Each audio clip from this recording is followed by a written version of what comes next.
My dear friends, welcome you in Dhara classes. This video is very important for BA second semester English poetry के लिए मित्रों। आज मैं आपको BA second semester English poetry के अंतर्गत यूनिट 4 में अलेक्जेंडर पोप की लिखी हुई poem the essay on man का हिंदी टू इंग्लिश एक्सप्लेनेशन बताने वाला हूं, जो कि आपके लिए बहुत ही इम्पोर्टेंट होने वाला है। यदि आप चैनल पर पहली बार आए हैं तो चैनल को लाइक और सब्सक्राइब अवश्य कर दें तथा अपने फ्रेंड्स के बीच में इस वीडियो को अवश्य शेयर करें, जिससे हर स्टूडेंट के पास हमारा ये वीडियो पहुंच पावे। तो देखेंगे इस पोएम के विषय में आपको जानना है कि इस पोएम लिखी क्यों गई। द एसे ऑन मैन यानी कि मानव पर निबंध, यानी कि मानव के जीवन या मानव के चरित्र से संबंधित चीज़ें इसमें अलेक्जेंडर पोप जी ने बताने का प्रयास किया है। तो ये जो पोएम का आपके टाइटल्स है, इस टाइटल में ये बताया गया है द एसे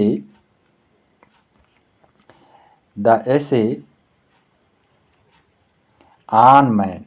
ये इसकी टाइटल है द एसे ऑन मैन। अब आप जानते हैं कि ऐसे का तात्पर्य होता है लेख से, निबंध से। तो मानव पर लिखा हुआ निबंध, यानी कि मानव जीवन पर लिखी गई बातें इसमें बताई गई हैं बहुत ही सरल ढंग से, क्योंकि अलेक्जेंडर पोप जी ने एक दार्शनिक दृष्टिकोण को अपनाते हुए मानव को ये बताने का प्रयास किया है कि मानो तुम स्वयं को समझिए, स्वयं को जानिए, गॉड को समझने का प्रयास मत कीजिए कि ईश्वर क्या है उसके पीछे मत पड़िए, आप पहले स्वयं को जानिए।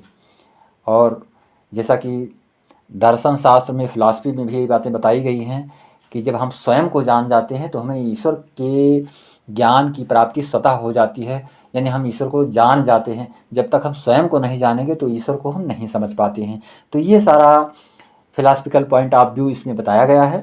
तो हम देखेंगे, प्रत्येक लाइन को आप समझते चलेंगे बहुत ही आसान शब्दों में। ये जो फर्स्ट लाइन है आपकी ऊपर से देखेंगे, know then thyself. Know then thyself का मतलब इस अपने आप को स्वयं समझिए, यानी स्वयं अपने आप को जानिए, समझिए। इसमें इस लाइन में कवि कहता है कि यह सलाह देता है कि मनुष्य के जो जीवन है उस जीवन के पहलू को वो स्वयं समझे, अर्थात उसके जीवन का क्या इम्पोर्टेंस है वह जाने। कि नो देन दाई सेल्फ, इसका अभिप्राय यही हुआ कि मानो स्वयं को जाने, अर्थात तुम अपने आप को स्वयं समझिए कि what is in me and what is I, अपने आप को आप समझ पावें। तो ये बात यहाँ बताई जा रही है कि नो देन दाई सेल्फ। आगे की लाइन में देखेंगे, ये पंक्ति जो आपकी है, presume not God to scan. Presume not God to scan का मतलब होता है मानव का जो कार्य है वो ईश्वर के विधान की जांच पड़ताल करना नहीं है। प्रिज्यूम नॉट का मतलब होता है जांच पड़ताल करना। तो हमारा कार्य ये नहीं है कि हम ईश्वर के कार्य को स्कैन करें, ईश्वर ने जो कुछ कर दिया है उसके कार्य का हम लेखा जोखा देखें या उसके विधान की जांच पड़ताल करें, ये हमारे अधिकार क्षेत्र से परे है। इस बात को बताना चाहा है अलेक्जेंडर पोप जी ने, जो कि एक आध्यात्मिकता से युक्त पोएम है मित्रों। पूरी तरह से आपको इसको समझना है। आगे देखेंगे, the proper study of man kind is man. जो प्रॉपर स्टडी होती है, जो पूर्ण ज्ञान होता है, जो पूर्ण अध्ययन होता है, वो मैन काइंड इज मैन। वो मानव क्या है, मानव के विषय में जब जान जाता है तो वही प्रॉपर स्टडी मानी जाती है, वही पूर्ण अध्ययन माना जाता है। इस बात को यहाँ पर बताया गया है कि मनुष्य के जीवन में जो जुड़े जो पहलू हैं, जो भी कार्य हैं, उसके जो चीज़ें, खुद के अध्ययन की सलाह इसमें दिया जाता है। The proper study of man kind is man. एक मानव को जो है खुद से अध्ययन करने की, खुद के अध्ययन की सलाह यहाँ पर कवि दे रहा है। ये बात यहाँ पर बताई जा रही है। Placed on this isthmus of a middle stage. देखेंगे इस लाइन को, मनुष्य के जो जीवन होते हैं, अर्थात जो मनुष्य के जीवन का जो पहलू होता है, इस चीज़ को यहाँ बताया जा रहा है कि प्लेस्ड ऑन दिस इस्थ्यूमस।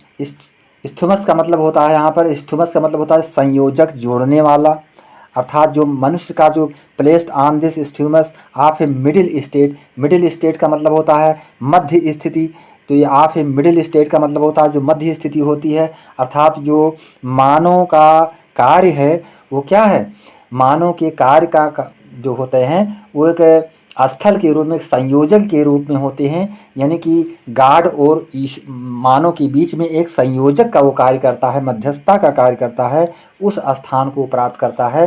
तो यहाँ पर यही चीज़ बताई जा रही है। पोएट ये बताना चाहता है कि मनुष्य के जीवन से जुड़ी तमाम जो पहलू हैं जिन पर रोशनी डाली जानी जरूरी है, जिसको अध्ययन करना जरूरी है, अनेक जो है तरह से जो दार्शनिक हुए हैं, जो दार्शनिक लोग हुए हैं, फिलासफर हुए हैं, ने मनुष्य के विचार और व्यवहार को जानने की कोशिश किया है, पर काम अभी अधूरा है, लेकिन वो जो काम है वो अभी भी पूरा नहीं हुआ है। तो आगे देखेंगे, ए बीइंग डार्कली वाइज, ये बीइंग डार्कली वाइज का मतलब होता है अंधकार से युक्त, यानी बीइंग डार्कली वाइज का मतलब होता है मित्रों कि जो मानव ज्ञानी और मूढ़ दोनों साथ साथ है। मनुष्य क्या है, ये बीइंग डार्कली वाइज, अर्थात जो मनुष्य है वो ज्ञानी भी है और मूढ़ दोनों तरह से बताया गया है कवि के द्वारा यहाँ पर। वो महान है किंतु भला है, and rudely great, rudely great का मतलब होता है वो महान है किंतु क्या है, भला है। अर्थात यहाँ पर यह भला भी है और बुरा भी है, इस बात को यहाँ पर कवि बताना चाहता है कि ये being darkly wise and rudely great, अर्थात वो मानव जो है, मानव एक ज्ञानी के रूप में भी है और मूढ़, दोनों तरह से संज्ञा दी गई है मानव की। अर्थात वो महान है किंतु कैसा है, भला नहीं है, उसके अंदर भलाई की चीज़ें नहीं दिखाई पड़ती हैं। र्यूडली ग्रेट लिखा हुआ है, अर्थात वो पूर्ण रूप से भला नहीं कहा जा सकता, अर्थात भलाई भी है और बुरा भी है, यह चीज़ यहाँ पर कवि बताना चाहता है। आगे देखेंगे, with too much knowledge for the septic side, septic side, septic side का तात्पर्य होता है मित्रों, जो सेप्टिक साइड की बात यहाँ पर की गई है, जैसे कि संशय करने वाला, उसकी जो सोच होती है वो क्या होती है, जब हम वो ज़्यादा ज्ञानी हो जाता है तो सेप्टिक साइड हो जाती है, अर्थात संशय उसके अंदर बैठ जाता है। तो विथ टू मच नॉलेज, अर्थात बहुत अधिक ज्ञानी व्यक्ति जो हो जाता है, बहुत अधिक ज्ञान जब उसके अंदर आ जाते हैं तो उसके अंदर सेप्टिकल साइड यानी सेप्टिक साइड्स आ जाती है कि संशय करने वाली भावना उसके अंदर विद्यमान हो जाती है। इस बात को कवि यहाँ पर बता रहा है। अगली पंक्ति में देखेंगे, with too much weakness for the stoic pride, for the stoic pride, यानी कि विथ टू मच, बहुत अधिक, बहुत ज़्यादा प्रयास से, weakness for the stoic pride, अर्थात उसके अंदर जो मानव है, मानव यद्यपि कमजोरियों का पुतला है, ये बताया जा रहा है यहाँ पे कि विथ टू मच वीकनेस, अर्थात उसके अंदर बहुत ज़्यादा इस तरह की कमजोरियाँ विद्यमान हैं। With too much weakness for the stoic pride, stoic pride का मतलब होता है किंतु संशयशील, जो तपस्वी की तरह अपनी वासनाओं को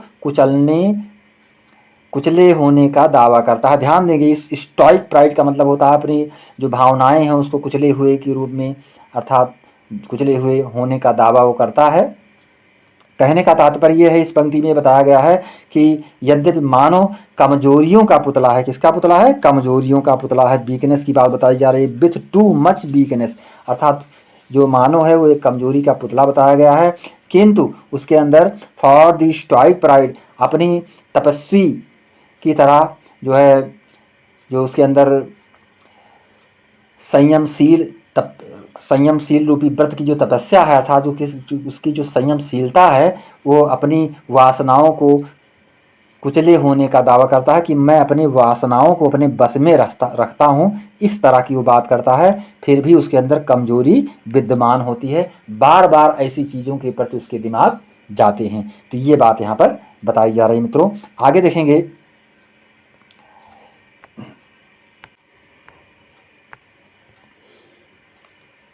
तो इस पंक्ति में कवि जो है यहाँ पर ये बता रहा है, ये जो ऊपर की 6 लाइन है इसको आप रेफरेंस के रूप में इस तरह से लिखेंगे, इन दिस पोएम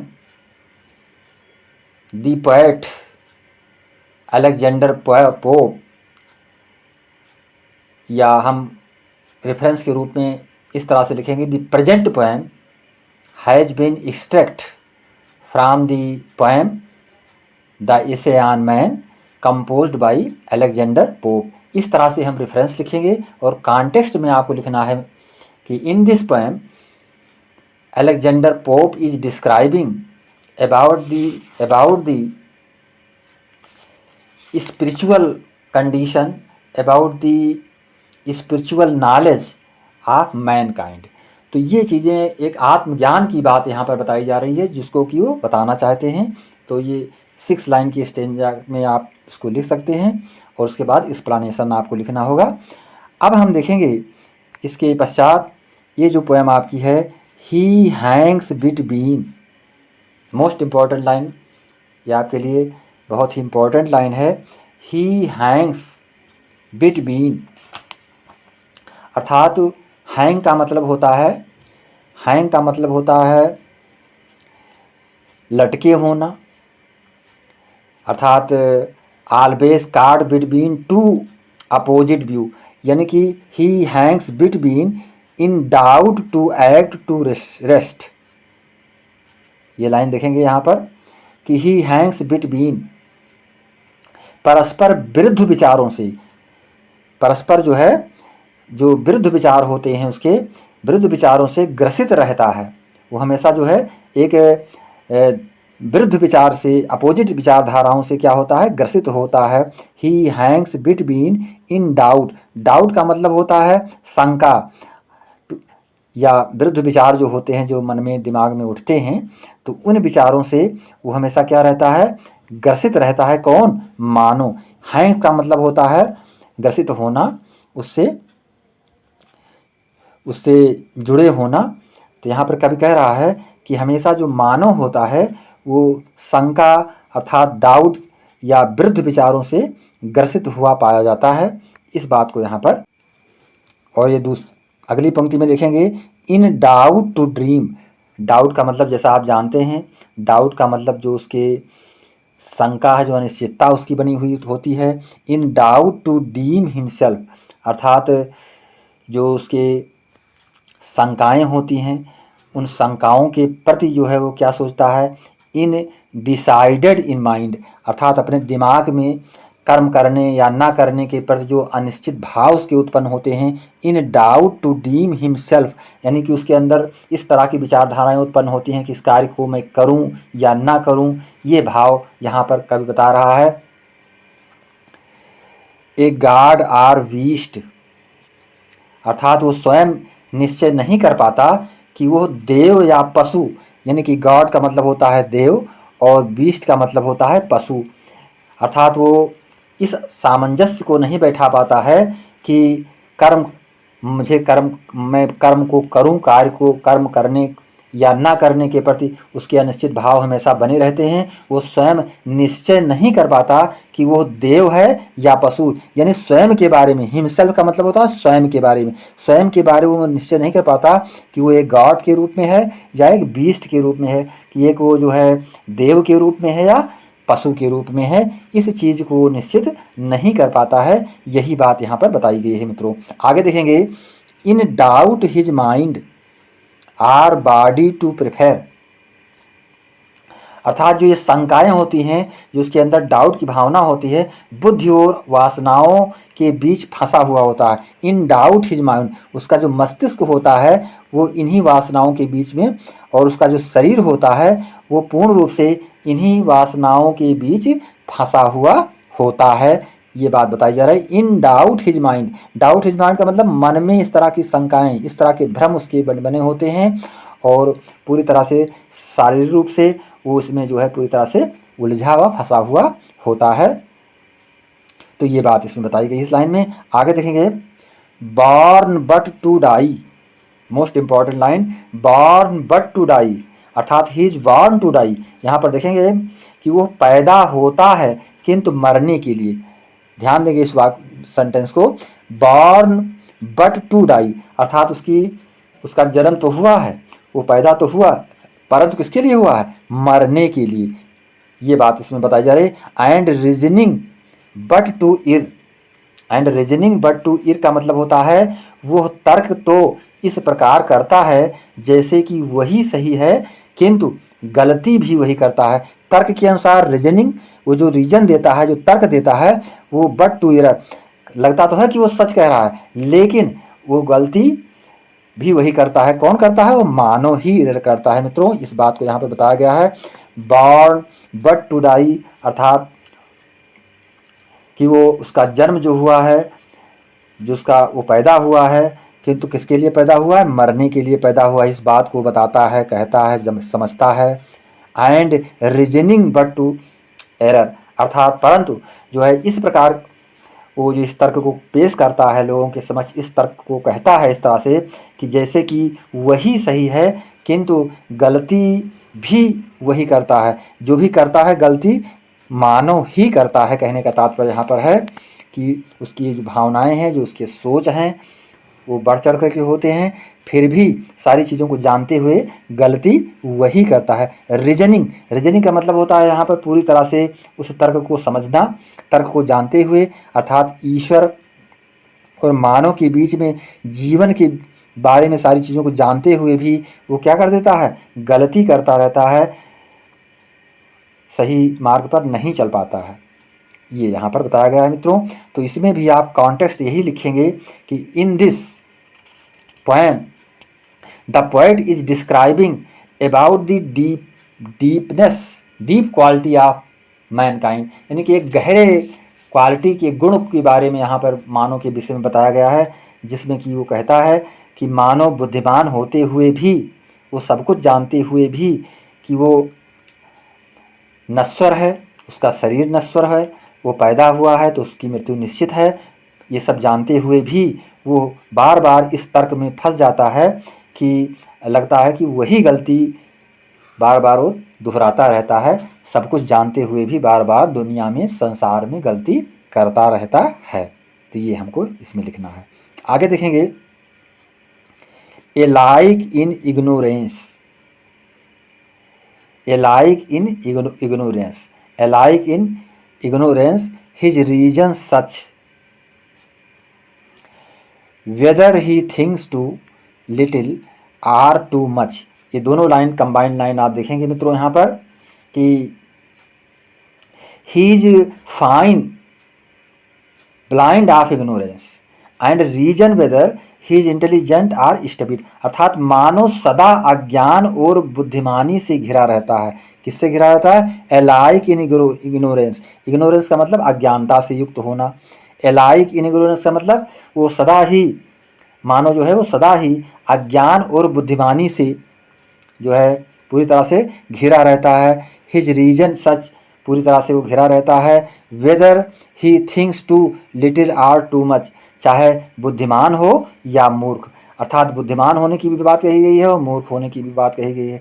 मानो चाहे जैसा भी हो, वो मानो सदा जो है अज्ञान और बुद्धिमानी से घिरा रहता है। यदि वो मूर्ख है तो अज्ञानता से घिरा रहता है, यदि वो बुद्धिमान है तो बुद्धिमानी से घिरा रहता है। अर्थात कुल मिलाकर के वो मानो अपने ही ज्ञान और अज्ञान से युक्त हुआ करता है, अर्थात घिरा रहता है। ये बात यहाँ पर बताई जा रही है। आगे की लाइन देखेंगे, chaos are thought and passions all confessed। इस लाइन को देखेंगे मित्रों कि man is a fine combination of reason and passion, मानव बुद्धिमानी और वासनाओं का सुंदर सम्मिश्रण है। ये बात बताई जा रही है कि जो मानव है, चॉस ऑफ थॉट, वो जो है एक मानव जो होता है वो बुद्धिमानी और वासनाओं, अर्थात चॉस का मतलब होता है वासना और थॉट का मतलब होता है बुद्धिमानी। जो मानव है वो हमेशा ही चॉस और थॉट एंड पैशंस आर कन्फस्ड, अर्थात जो मानव है वो बुद्धिमानी और वासनाओं का सुंदर सम्मिश्रण है। क्या है वो? कन्फस्ड का मतलब होता है सुंदर सम्मिश्रण होना। आल कन्फस्ड का मतलब पूरी तरह से वो सुंदर सम्मिश्रण के से युक्त होता है, अर्थात यहाँ पर बता रहा है कवि कि जो मानव है, मानव बुद्धिमानी और वासनाओं का एक सुंदर सम्मिश्रण है। अर्थात मानव बुद्धिमानी और वासना दोनों का एक सुंदर सम्मिश्रण के रूप में होता है। Still by himself abused or disabused. Most important line देखेंगे यहाँ पर, still by himself abused or डिसअब्यूज्ड।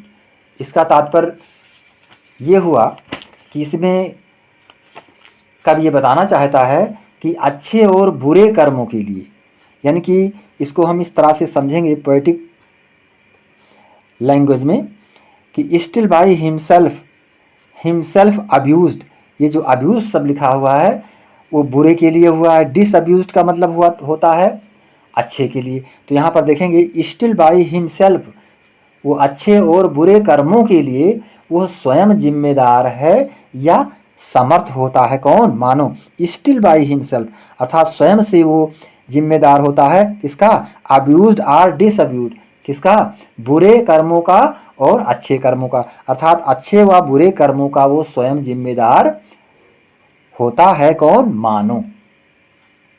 ये बात यहाँ पर बताई जा रही है। Created half to rise and half to fall. Most important line, प्रत्येक लाइन जो है बहुत ही इंपॉर्टेंट चीज़ें यहाँ पर बताई जा रही हैं, जो कि पूरी तरह से फिलॉसफिकल पॉइंट ऑफ व्यू से आपको जानना आवश्यक है। क्रिएटेड का मतलब होता है क्रिएशन करना, रचना करना, निर्माण करना। क्रिएटेड हाफ टू राइज का मतलब वो स्वयं अपनी उन्नति तथा half to rise and half to fall अर्थात वो अपनी स्वयं अपनी उन्नति तथा पतन के लिए जिम्मेदार होता है। कौन? मानो। Created half to rise and half to fall अर्थात वो पूरी तरह से अपनी उन्नति का और अपनी अवन्नति का दोनों का ही जिम्मेदार स्वयं होता है। कौन? मानो। ये बात यहाँ पर पोप जी बता रहे हैं। आगे देखेंगे, great lord of all things, most important line, great lord of all things yet a prey to all अर्थात यहाँ पर बता रहा है कभी कि वह ईश्वर की श्रेष्ठतम कृति है। A great lord of all things,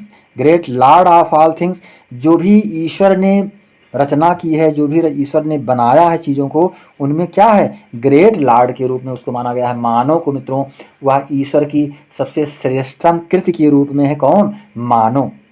great lord of all things यानी सभी चीज़ों में सबसे ग्रेट लॉर्ड के रूप में वो माना गया है। कौन? मानव मित्रों। Yet a prey to all अर्थात वह ईश्वर की जो सबसे श्रेष्ठतम कृति होती है, रचना होती है, फिर भी वो उससे जो है सबसे ईश्वर की श्रेष्ठतम कृति के रूप में है, रचना के रूप में है। कौन? मानव। फिर भी सदैव सबसे उसे खतरा रहता है। यहाँ पर देंगे yet a prey to all का मतलब फिर भी जो है हमेशा ही सदैव सबसे उसे खतरा रहता है। फिर भी सदैव सबसे उसे खतरा रहता है। एक अच्छी कृति के रूप में तो है मानो, लेकिन फिर भी उसको उसी से खतरा रहता है। ये कवि बताना चाहता है कि मानव से ही उसे खतरा रहता है, जबकि सृष्टि में सबसे श्रेष्ठ कृति जो है ईश्वर की कौन है? मानव। तो मानव को सारी चीज़ें ईश्वर ने प्रदान किया है। तो यहाँ पर कवि ये बताना चाहता है कि मानव ही एक आलोचनात्मक पक्ष होता है, एक आलोचना करने का केंद्र होता है, और जो भी जीव जंतु हैं, पशु हैं, वो शायद ईश्वर की आलोचना नहीं करते, लेकिन एक बुद्धिमान या मूर्ख व्यक्ति जो होता है वही ईश्वर की आलोचना भी करने लगता है, ईश्वर को जानने का प्रयास करने लगता है। इस बात को यहाँ पर बताया गया है। आगे देखेंगे, सोल जज of truth in endless error hurled. देखेंगे इस लाइन को, सोल जज of truth in endless error heard the glory just and ridley of the world. यानी इन पंक्तियों में ये बात बताई जा रही है कि वह ईश्वर की श्रेष्ठतम कृति है, फिर भी सदैव सबसे उसे खतरा बना हुआ रहता है। तो इसके आगे इसमें इन लाइन में बताई गई है, सोल जज ऑफ ट्रूथ अर्थात यद्यपि वो स्वयं को सत्य का निर्णायक समझता है। सोल जज ऑफ ट्रूथ का मतलब यद्यपि वो स्वयं को सत्य का एक निर्णायक समझता है। इन इंडलेस एरर हरल्ड, किंतु स्वयं ही अनंत गलतियां करता है। यहाँ पर देखेंगे इन इंडलेस हरल्ड का मतलब होता है अनगिनत गलतियां करना। वो स्वयं मानव के विषय में बताया जा रहा है कि यद्यपि मानव जो है स्वयं की को सत्य का निर्णायक समझता है, एक सत्य का निर्णायक जो है समझता है गॉड को कि वो सत्य का निर्णायक होता है, किंतु स्वयं ही अनंत गलतियां करते रहता है। ये समझता है मानो कि ईश्वर जो है क्या है, ईश्वर एक सत्य के का प्रतीक होता है, उस सत्य का निर्णायक होता है ईश्वर, फिर भी ये जानते हुए भी स्वयं ही अनंत गलतियों को करता रहता है। इस बात को यहाँ पर कवि ने बताया है। The glory just and ridley of the world, इस संसार में सत्य और असत्य इसकी जांच करने वाला निर्णायक कौन है, गॉड है। फिर भी जो है मानो इन चीज़ों को समझते हुए भी अनंत गलतियों को करता रहता है। ये चीज़ें इसमें बताई गई हैं। आगे देखेंगे, ये लास्ट स्ट्रेंजर देखेंगे मित्रों, गो वांडर वांडरस। वांडरस का मतलब होता है एक आश्चर्य के रूप में किसी चीज़ को जानना। Go wondrous creature mount where science guides, ये जो मानव है, मनुष्य है, मनुष्य जो है एक जो है ईश्वर की उत्कृष्ट रचना के रूप में जाना जाता है मानव। Go measure earth weigh air and state the tides, जो कि पूरी तरह से उसमें हर संभावना को समझता है, हर संभावना को वो जानने का एक माध्यम बना होता है मित्रों। हर पैमाने को जानता है, weigh air and state and tides, सारे बंधनों को, हर चीज़ों को समझते हुए एक ऐसे प्राणी के रूप में मानो होता है कि जो सारी चीज़ों को एक वैज्ञानिकतम दृष्टि से जो है, साइंस गाइड्स का मतलब होता है एक वैज्ञानिक रूप से मार्गदर्शक के रूप में वो होता है जानकारी के मामले में। Instruct the planets in what's of to run, और वो प्लैनेट्स सारी संभावनाओं को एक वैज्ञानिक प्रतिभा के रूप में सारी चीज़ों को जानते हुए वो अपनी योग्यता को संपन्न होकर के अपनी धरती को, जो धरती है, instruct the planets in what of to run, और यहाँ पर correct old time and regulate the sun, यानी कि जो मानव होता है इस योग्यता से संपन्न होकर के वो धरती, आकाश, पाताल सबको नाप सकता है, यानी सारी चीज़ों के बारे में वो अपनी जानकारी को शेयर करता है। कौन, मानव। तो ये बात यहाँ पर बताई जा रही है, यानी कि रेगुलेट द सन, यानी सूर्य के बारे में जानकारी प्राप्त करना, टाइम के बारे विषय में सारी चीज़ों को जानकारी प्राप्त करना, और इन व्हाट आर रन्स, जो भी चीज़ें सांसारिक चीज़ों के बीच में जो भी चीज़ें हैं, प्लैनेट्स सारी ग्रहों के बारे में, सारी चीज़ों के बारे में, हवा के विषय में, स्टेट स्थितियों के विषय में, सारी चीज़ों के भूभाग पर सारी चीज़ों का वो अध्ययन करने वाला होता है मानो, जिसको वो जान सकता है, पूरी तरह से समझ सकता है। आगे देखेंगे, गो सोर विथ प्लेटो